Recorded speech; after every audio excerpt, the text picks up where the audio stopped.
Welcome back to Resistance Chicks. We are your hosts, Leah and Michelle. Unfortunately, Cincinnati keeps being in nationwide and actually worldwide news for really tragic events, and we need to bring you another one. This was so sad. Yesterday, I popped up on my Facebook. There is a young boy. He's 8 years old. Beautiful child. He committed suicide. I don't even know how an 8-year-old knows how to commit suicide. It boggles my mind. But the thing of it is that he was beat up. He was beat unconscious. There was a 5-minute long beating that was actually caught on tape in a bathroom in Carson Elementary School inside Cincinnati, Hamilton County. And what happened was his mom came and picked him up, and the school nurse, no one told her what happened. What she means is the boy saw the school nurse and no one told the mom what happened. Not that no one told the nurse what happened. The nurse knew what happened and she didn't tell the mom. Exactly. The mom didn't even know what happened, and then this poor young boy, he went home and he started to vomit and get sick, probably from a concussion. So then she took him to the doctor, and they said he had the flu. Right. So she held him home from school one day. The next day he went back to school, and he came home from school and he hung himself, 8 years old. I don't even know how an 8-year-old knows how to do that. So tragic. And I'm going to play for you this news report here. Is still trying to understand why this happened. Well, tonight, the family attorney told us that the 8-year-old boy was attacked, assaulted right here inside the school just 2 days before he died. And this happened back in January. A traumatic and tragic loss impacting friends, family, even county officials who didn't know him. Unbelievable. When I got the phone call, I refused This is the coroner. An 8-year-old Carson Elementary School student took his own life January 26th. His mother is hoping her attorney, Jennifer Branch, can figure out why. Mom is really heartbroken that she didn't know what she needed to know to protect her son. Branch says they do now know the boy was assaulted at school 2 days before he died. Security video per Branch shows another student camping out in the bathroom around noon, hitting and threatening students. The 8-year-old walks in, tries to shake the attacker's hand, and is forced to the ground. He ends up on the floor, unconscious, for 7.5 minutes. The video, which hasn't been released, then reportedly shows other students mocking and kicking him until the assistant principal and nurse come in to revive him. But what's on the video, Branch says, is not the story school officials told his mom. Mom is called, and she's told that he fainted. Branch says the boy ended up vomiting later that night. His mother took him to the hospital and was told he had the stomach flu. He missed a day of school and then went back to Carson on January 26th. When he came home from school that last day, Mom found him in his bedroom a few hours later. A Cincinnati police detective saw the video too, according to Branch, and in a report called it alarming and bullying. Branch tells us the boy's mother wants answers and wants justice. Maybe this has been going on for years, and she had no idea. So she couldn't help him, she couldn't protect him, and now she wants to know what was really going on. Now, Branch told us tonight that they're hoping that some other students, perhaps some other parents, might come forward with some more information. We did get a statement tonight from a close friend of the 8-year-old's family. We have that for you now. It reads, and I quote, "He was a shining light to everyone who knew and loved him. We miss him desperately and suffer every day without him. His life was stolen, not only from him, but from those of us who expected to watch him grow up." End quote. Now, we did reach out to Cincinnati Public Schools tonight several times through emails, text messages, phone calls. We reached out to the superintendent's office, the Board of Education, the spokesperson, the list goes on. We have not heard back from them tonight. We're live in Price Hill. I'm Jessica Schmidt, Fox 19 Now. This is insanity. This is what happens when, you know, you send your kids to a place, this public school, and you think that they're going to be safe, and you think that these you think that the superintendent, the nurse, the teachers have your child's best interest. They're just trying to cover themselves. They didn't want to have to deal with the paperwork or the controversy of a bullying incident. They did not know that this child was going to die. I'm calling you out right now. You all need to be fired and never be around another child a day in your life. Because if I come in on a child who has been beaten, unconscious, I'm calling stinking 911. Okay? You're going to the hospital with this child. You're calling the mother. You're letting everybody, those kids, you're catching those kids. You're expelling those children from school. Why would you cover the tracks for a child? It's not like the parent, it's not like the teacher beat the child. It's not like the principal beat the child. It's not like the nurse beat the child. So why are you covering for another child that had been bullying unless you knew that this bullying had been going on and you had done nothing about it prior? And unless your heart is cold. Well, yeah, exactly. Stone cold. This film says that he went in and he tried to shake the bully's hand.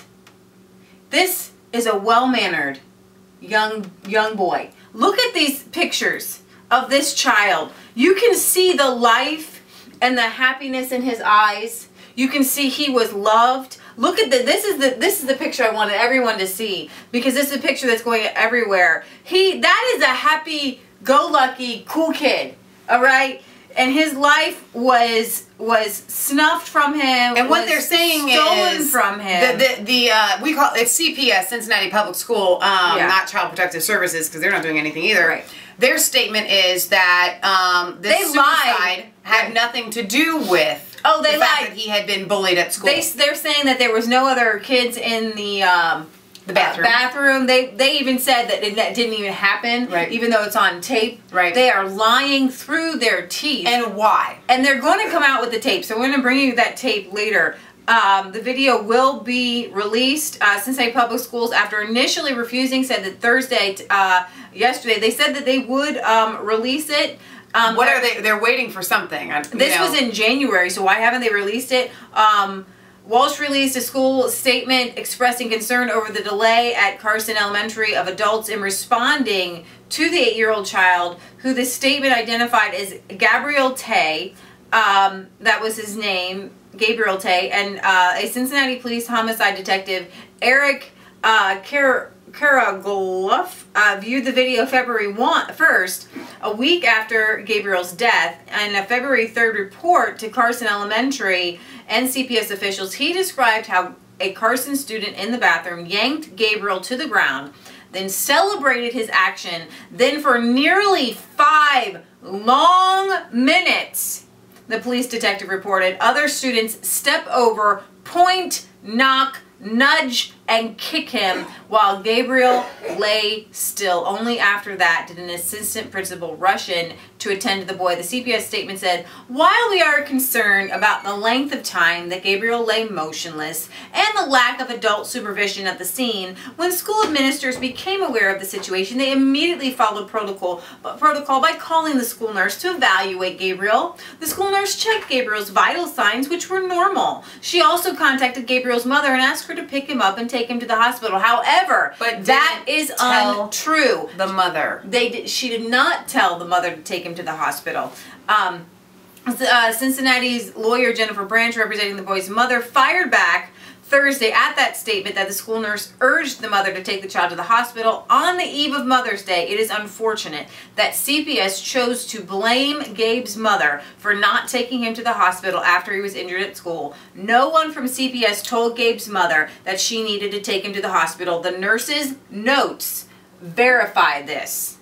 In fact, if his mother had been told that he was assaulted and was unconscious for over 7 minutes on the bathroom floor, she would have taken him to the hospital and not let him return to Carson. I have goosebumps. It is helpful that CPS did not deny that Carson officials withheld the vital information from Gabe's mother. What she's saying is it works in our favor. They don't deny that they withheld the fact that he lay unconscious in the bathroom for 7 minutes after being beaten up. So right now there are no charges that have been filed. I want them to release the name of this child, and I'm hoping that that other child has been expelled, the bully. Okay, so this is where I can't wait to see this video, because CPS says that there were no other aggressors. The article also portrays other students in the video as aggressors. The video evidence does not support this characterization. That's what the Cincinnati there Police are says. Other kids in this video, then they are lying through their teeth, unless they've edited the video. Well, but here's the thing that I don't understand. This detective has seen the tape, and he would be able to corroborate. Exactly. So somebody is lying, and I'm going to believe it's CPS. Now, another interesting tidbit on this is that youth suicides in Hamilton County, literally just 7 days ago, I was reading in the newspaper, and here's this article. Youth suicides in Hamilton County are on the rise. And then just yesterday, here's this 8-year-old committing suicide. Well, the article of it, yeah. Well, the article of it, from yeah. back in January. You know what, you understand what I'm saying. Right. There's a new Netflix drama called 13 Reasons Why I Committed Suicide, and parents are being warned, you know, maybe not let your kids watch this. But since 1999, 3 significant spikes have arisen in youth suicide: 16 in 2009, 11 in 2011, 13 in 2016. This year's numbers could mean a second straight year of youth suicides in double digits. And that doesn't even include the attempted suicides. They're saying there's a lot of contagion. They're saying it's poverty, it's this, it's that, mental illness. And here's the thing.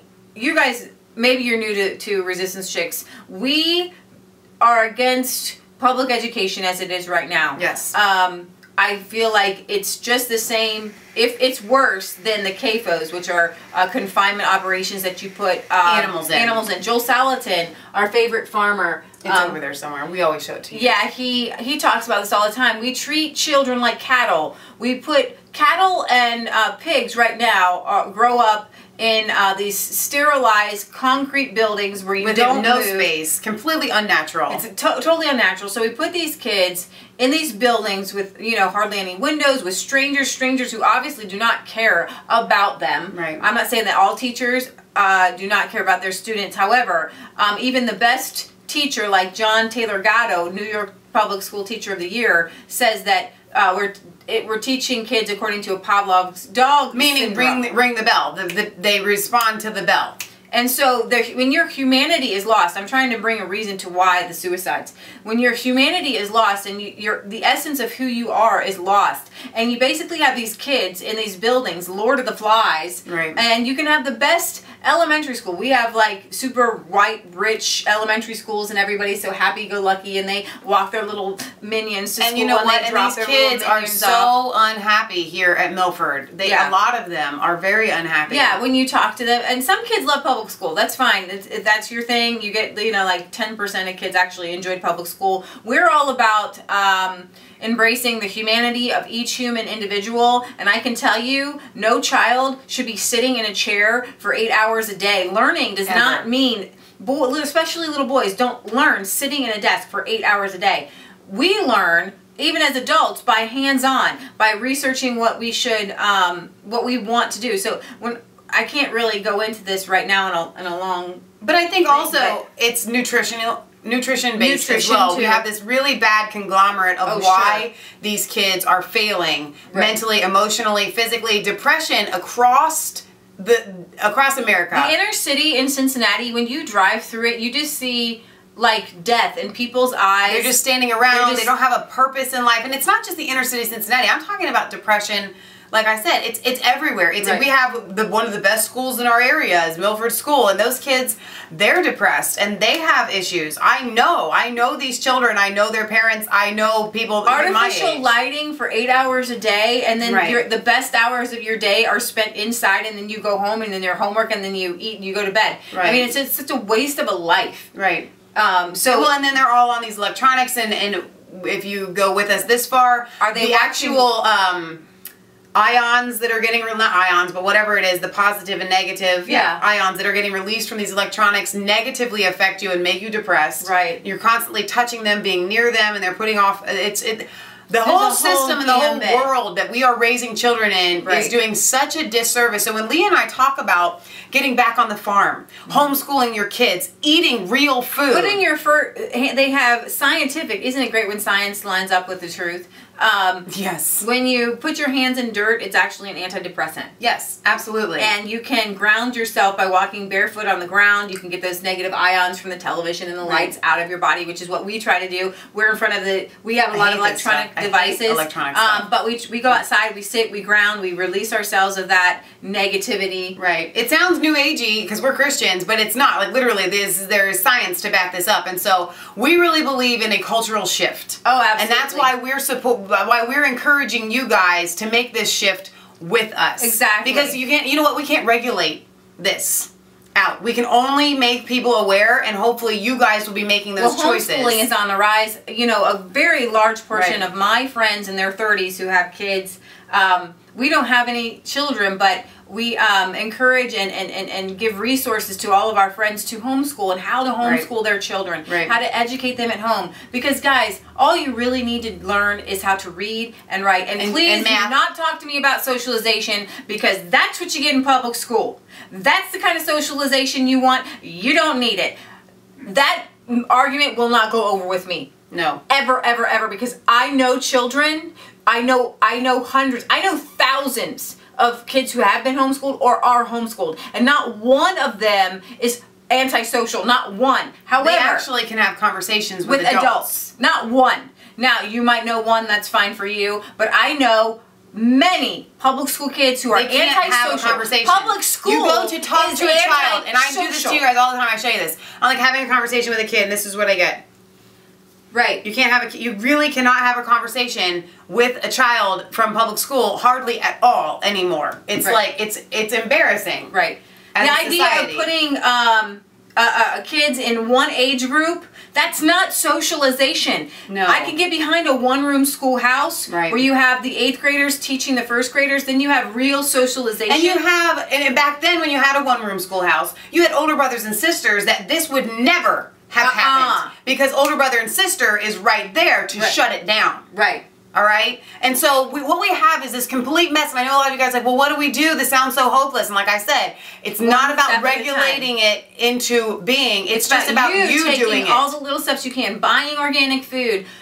Growing your own food. Growing your own food. Getting outside. Getting your kids outside. Get your kids out of public school. They are indoctrination stations anyways. Look at my blog, Google public schools, because I can tell you that, especially since the 1900s, everything the kids are being taught is to create a nation of workers, not thinkers. Right. So that's why we have laborers and all these different crazy things going on. So anyway. We need to wrap this up. I know for a lot of you, our regular viewers, have heard this several times from us, but you're going to keep hearing it. You will always hear it, because these things are going to keep happening. We have to keep bringing you the answer.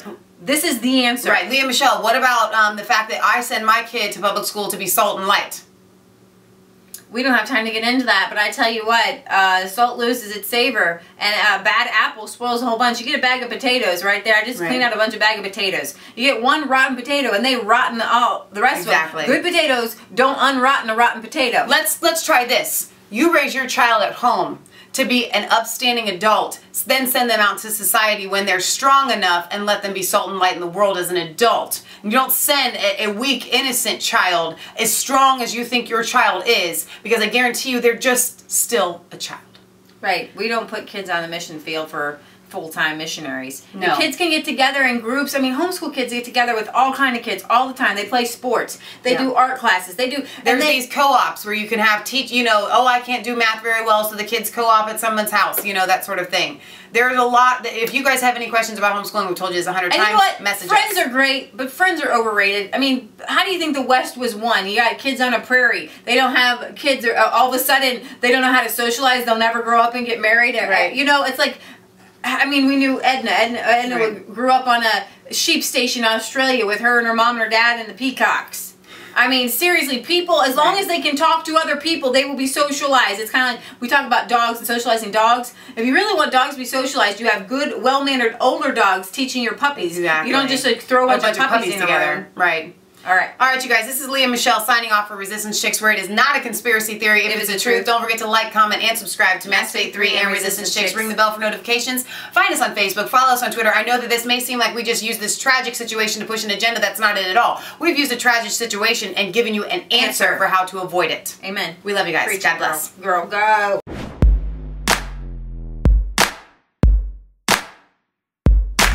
I was cold all alone, no place for home every day, so afraid, but you called my name.